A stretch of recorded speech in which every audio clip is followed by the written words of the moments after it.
What is up, guys? So we're back in the shop, had a night, and the Aristo's on the lift. So I'm going to start this thing up, let you guys hear what it sounds like, give you guys a little idea of what I've been dealing with, kind of whenever I try to move the car to the house. So check it out. All right, so you guys can kind of hear this thing is missing.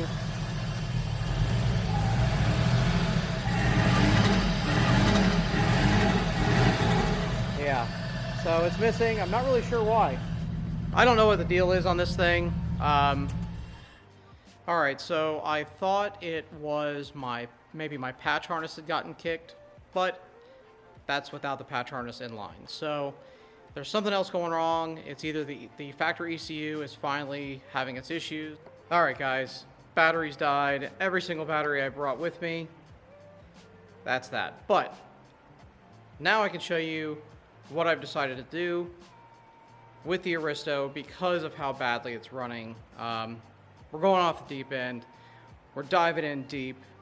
And yeah, we're going to fix this thing the right way, how I typically do things, and just use parts that I know work. So let me show you what we're doing. Okay, so as you can see, I have a new set of lower runners. Now these aren't just any lower runners, these are CNC match ported all the way through. They all now are the same diameter all the way through, and OCD Works was the ones to do these. All right, so I've been sitting on these for a while. They were actually for the drift car. I don't think I'm going to end up running a standard style intake manifold if I go to a 2J. So this car, being that it's a full street car, I will retain the factory upper plenum. So no crazy short runner plenum. I want the torque. It is an automatic. I want this thing to drive good. So leaving the factory intake manifold is actually good for up to like 800 or 900 horsepower, like it's been tested. So I'm never going to make that in this car, but what we will be doing is E85 flex fuel, fully flex fuel capable with this setup. These are ID1000s, and obviously you see the Radium stuff. You know that I'm a huge fan of the Radium stuff. They have very nice products. They are made out west. The guys are super nice. And really, the biggest thing is it all just works. That's what I'm about. I want it to work. I don't want to have to worry about parts that I put on this car. If I'm going to take the time out of my already crazy life to do all these modifications, I want it to be one and done. So let me let you check this out a little bit closer. All right, so you got the CNC ported lower. I made these pigtails go to the factory injector clips just because I thought that it might make things a little bit easier. Because the factory stuff is kind of short, and the less I mess with the wiring, as it's, the factory harness is brittle, I can just plug these guys in. So, got all the Radium stuff. These things are super nice. These are O-ringed. Then you got your ID1000s. The Radium rail actually comes with two different versions of these risers. They use the OEM little insulators, and then the OEM bolt. And they have two different versions of their risers, so you can use short or long style injectors. They suit a bunch of different injectors. Got this guy. This is something new. Now, this is something that's recommended, especially on a street car for the tuning. This is a fuel pulse damper. Now, funny enough, these actually come on the car's stock. They are just usually in line or at the very end of the rail. So what this does is it smooths out the pulses from the fuel pumps, especially big fuel pumps. When they're flowing a lot, if you actually look at the flow, if you were to watch a fuel flow or something like that, you'll actually get waves, okay? So then that can actually affect your tuning. So what this does is it allows to smooth out all of those pulses from your big fuel pumps. So street car, figured I'd try it. My race car doesn't have it because they didn't offer one when I actually put the Radium stuff on it a few years ago. So we're gonna try it on this car, They say it makes a big difference in like just streetability, but when you got good injectors at a good ECU and a good tune, you really wouldn't notice it as much as if it was going on a stock tuned vehicle. So let me check out the rest of this stuff. I will tell you that I have gotten started already. Like I said, the batteries died, so I got started. Then again, I don't know if you want to watch somebody just take an intake manifold off a car. So let's check this out. All right, you can see here, this is the factory upper intake manifold. We will be retaining this guy. So this is where the idle air control valve went, and here it is right here. I already took this off and cleaned it, and it didn't seem to make any difference. So that thing still might be good, but just in case, I got a GM firewall mount stepper motor idle air control valve. So this is a new style from like a GM.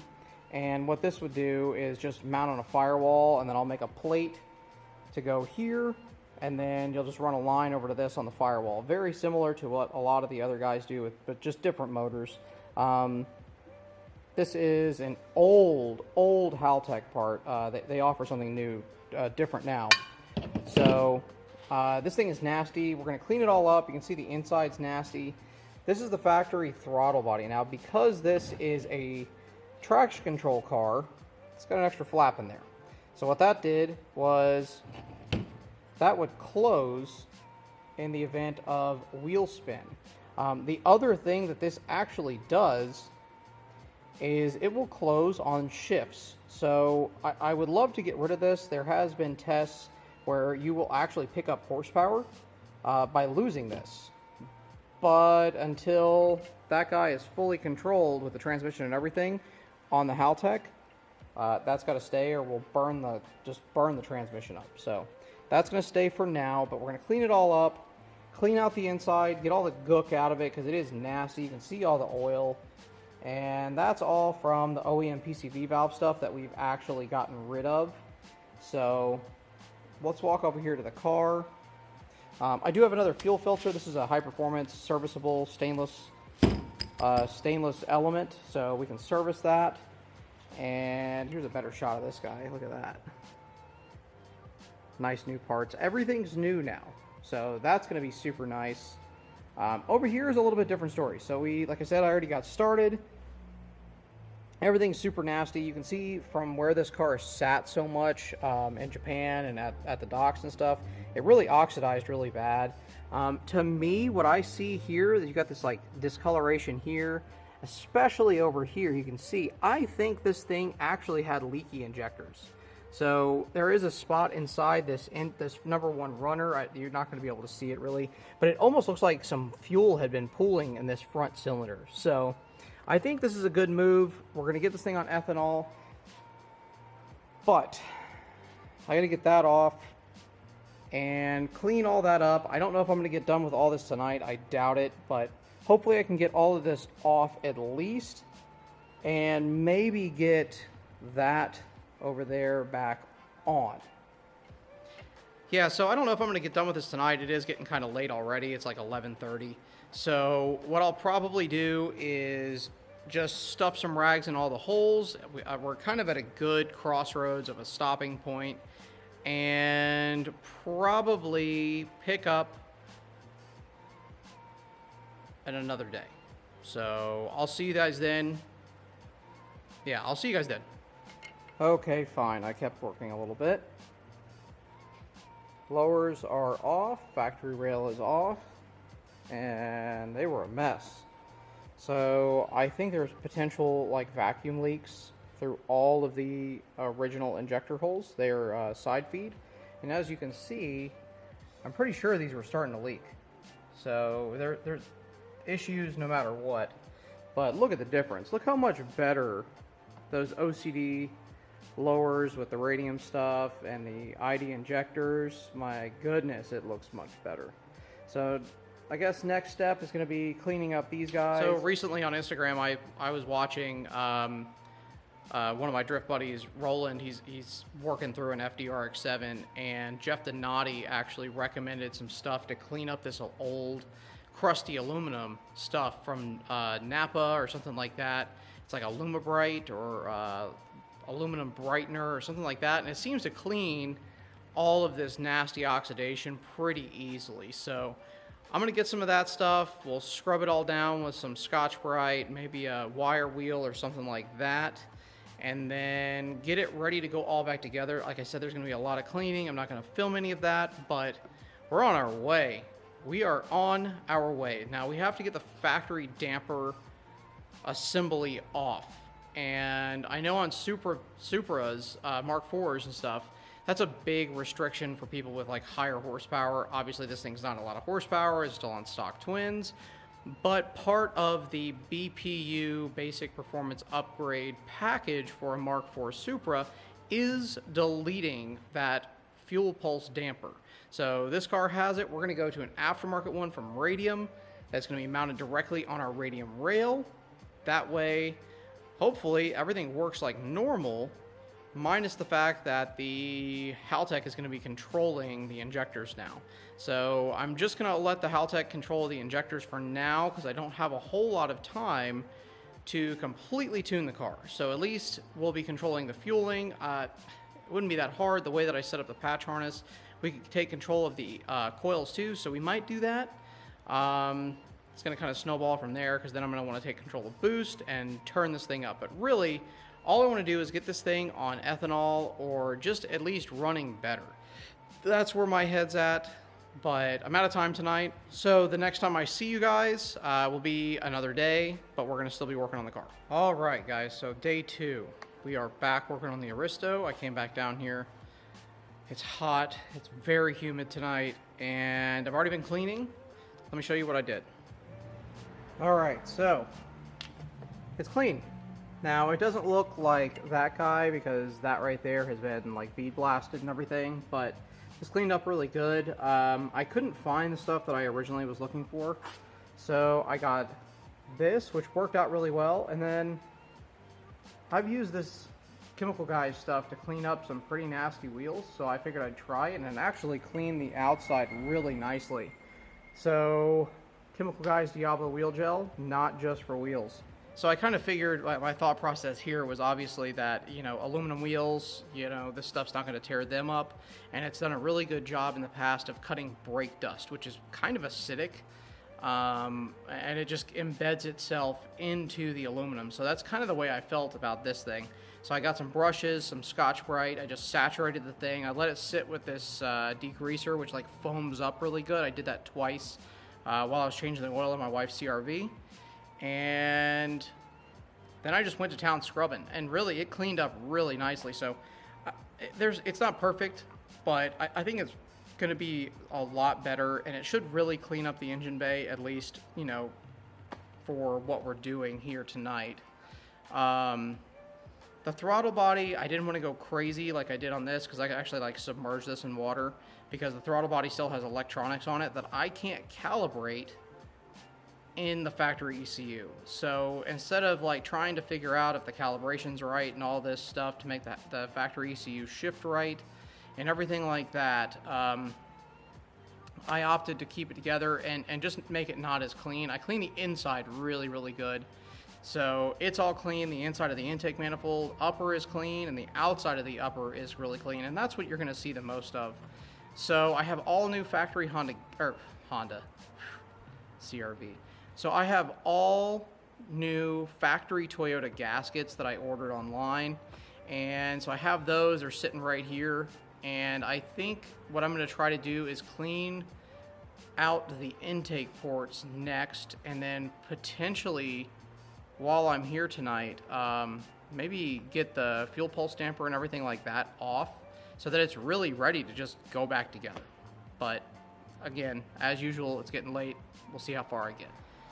All right, guys, I just got the 2 bolts out of the fuel damper assembly. It's like a little bracket bolted on the side of the block. Now I'm gonna give you guys a quick pro tip. Take the top bolt out, and then I usually like to take both things, you know, loose before I say, okay, send it on the, you know, the second one or whatever. But in this case, take the top bolt out, And the bottom bolt is, I guess, exposed to a lot more environmental stuff because it's lower on the block or whatever, but it gets a little corroded and it kind of sticks to the bracket, the bolt does. So, take the top bolt all the way out.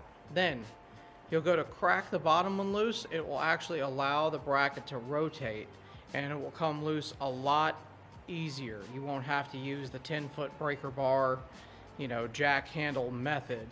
So, top bolt out, crack the bottom one loose, take it out by hand. Comes out great.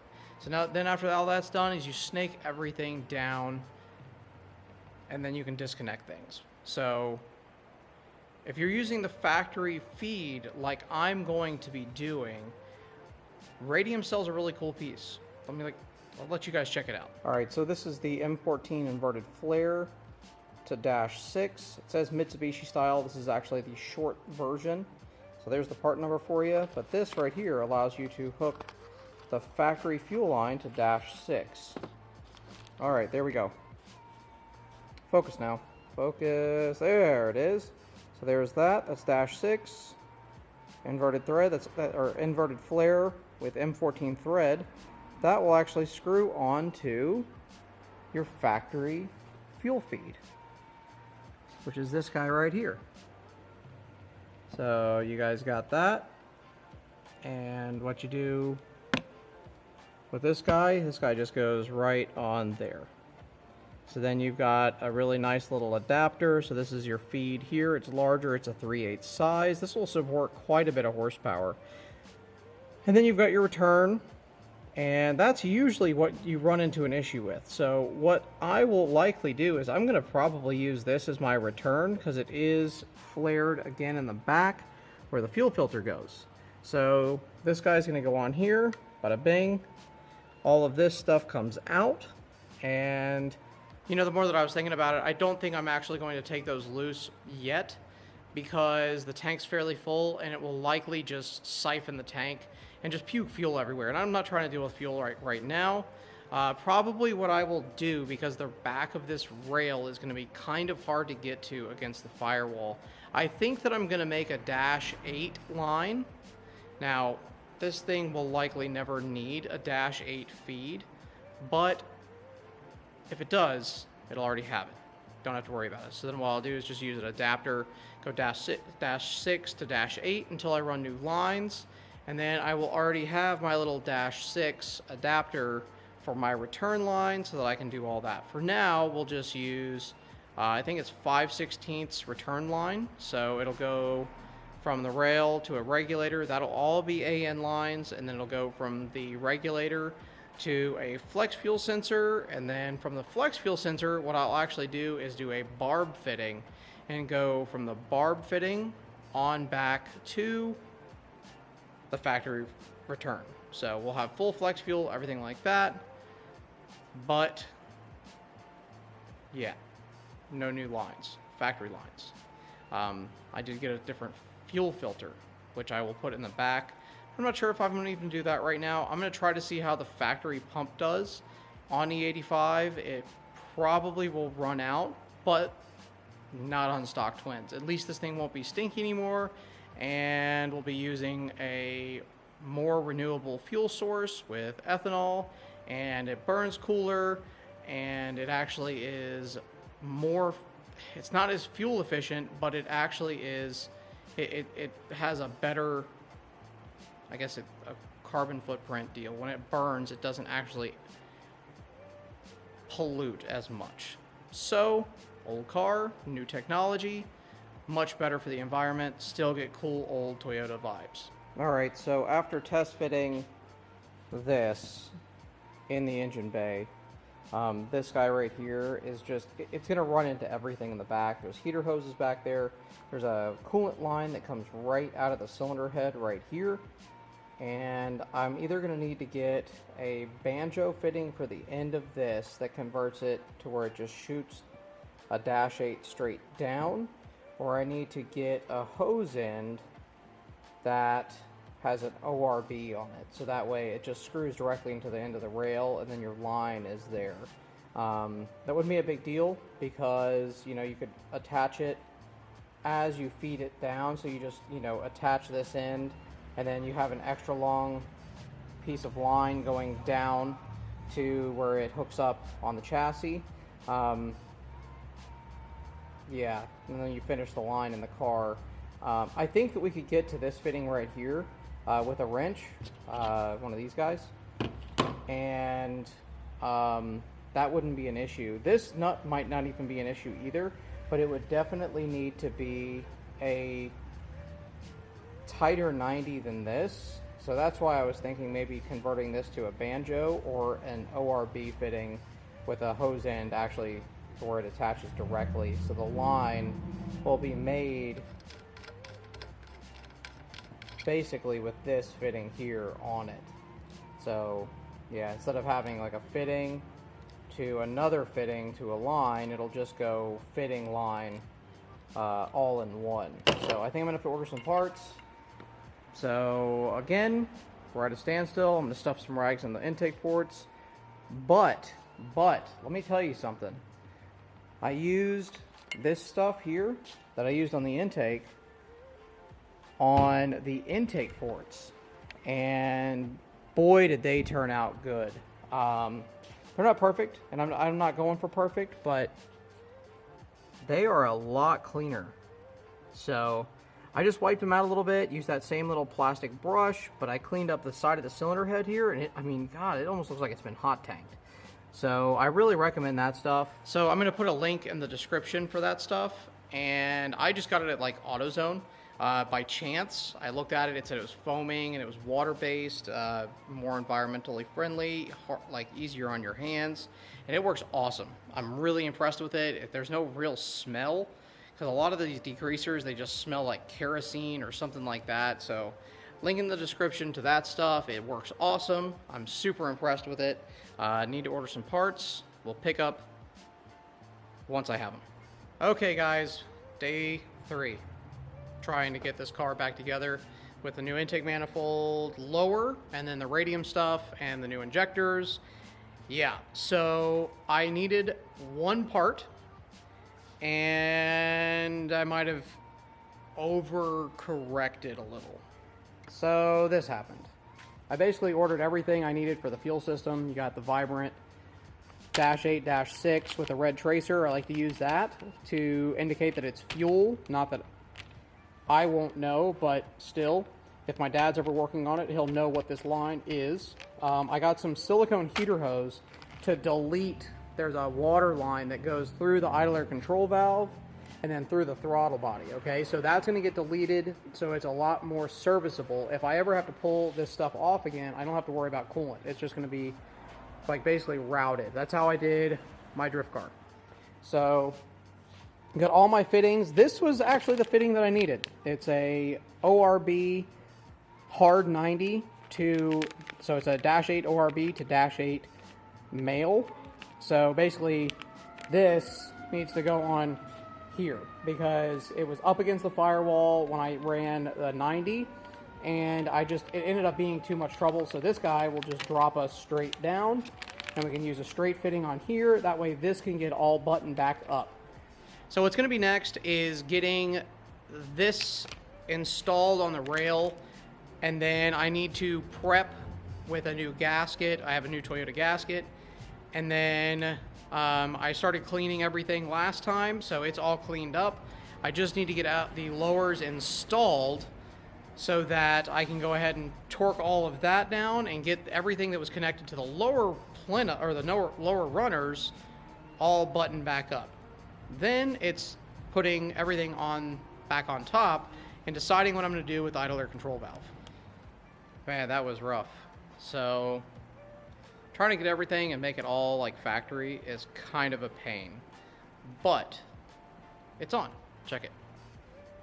So the lower is on. Got all the adapters plugged in. Everything's kind of tucked. My piece back here is going to work out just fine. Back in the back over here, which is great.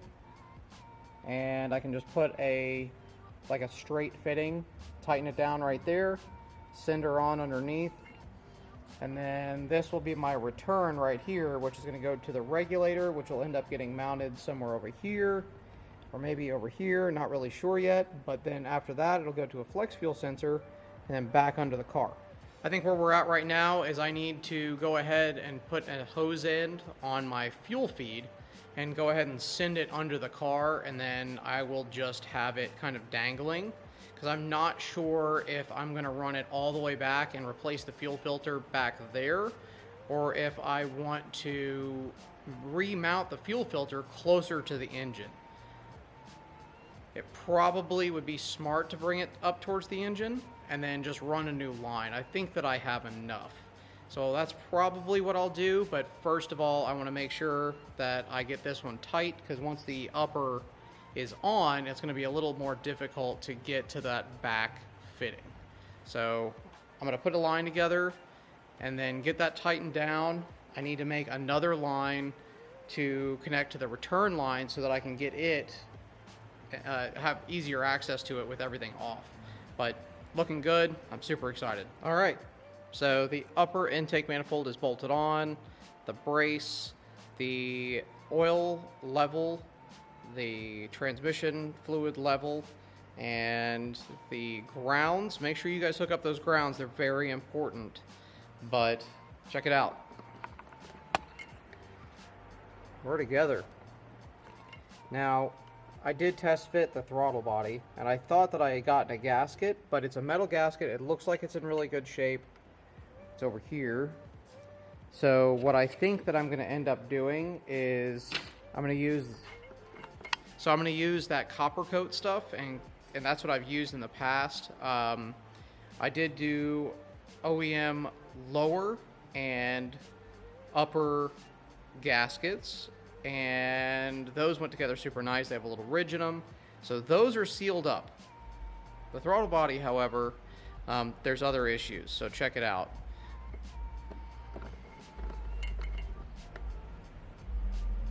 Now this was something that we had talked about.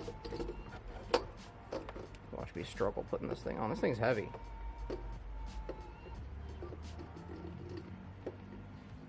So being that this is a traction control throttle body, it is really tight down there. Can I get something on it? Absolutely. Am I going to put something on it like I did the back? Yes, for sure. So this guy needs to come back off. I did clean this thing. It's much cleaner than it was. So that's going to go over here for now.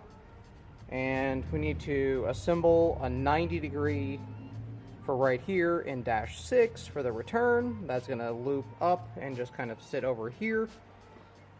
Alright, I fought it. It's tight. The throttle body's on. The AN line's on. And I am beat. Absolutely beat, but check it out. So we've got everything hooked back up. Got my throttle cable, my cruise control, got my traction control stuff still hooked up for the time being. And it's really a shame, because as beautiful as all the Radium stuff is, it gets buried when you use a factory intake manifold. You can just barely see it. Dampers down there, but I got my fuel line, my return lines run right here. I don't know if you guys can see it, but it's run right down through here. I've got my big coil of line here because obviously I have to have access to this. You guys can see. Could I get a wrench in there? Maybe. Would I be making it? Definitely. So got my my tile blow-off valve line here. It goes up there. I still need to put a zip tie on that, but everything else is buttoned up. Now guys, I am really excited with how everything's turning out. Now this car is kind of like a resto mod for me, so I kind of want to give it some updated technology, but keep it with that OEM Toyota vibe from the 90s. But we want this thing to work right. Well, as far as that's concerned, we're going to be in good shape with all these parts we've put on it. I am just out of time. So I hope you guys enjoyed this. We will be coming back. We have to finish the fuel system. We have to mount the fuel pressure regulator. Mount up a few sensors for the Haltech. we need to go through how I wired it, because I don't think I actually ever showed you guys really how I set it up to make it super easy to just take control of everything. So in the next few episodes, we're going to be going through finishing the fuel system. We're going to be going through the wiring, taking control of the idle air control valve. We still have to make a decision on that. Do I try the stock one, or do I just, go for it with an aftermarket? I do have everything to do the remote mount idle air control valve. It's still a 4-wire stepper motor, like a GM style. So I got to make that decision. Am I going to just, go for it right off the bat? But yeah, I'm out of time this episode. I hope you guys enjoyed it. I know it was a little bit lengthy, but we're back making content, and that's super exciting. Things have been crazy. I'm doing my best to get this car done so I can actually enjoy it. It's beautiful outside, but I want to enjoy this thing. There's a lot of stuff coming up. Do you guys miss the SC? Because it's coming back. And yeah, don't forget to like, comment, subscribe if you haven't. There's a lot more content coming. Hope you guys have a great night. Bye.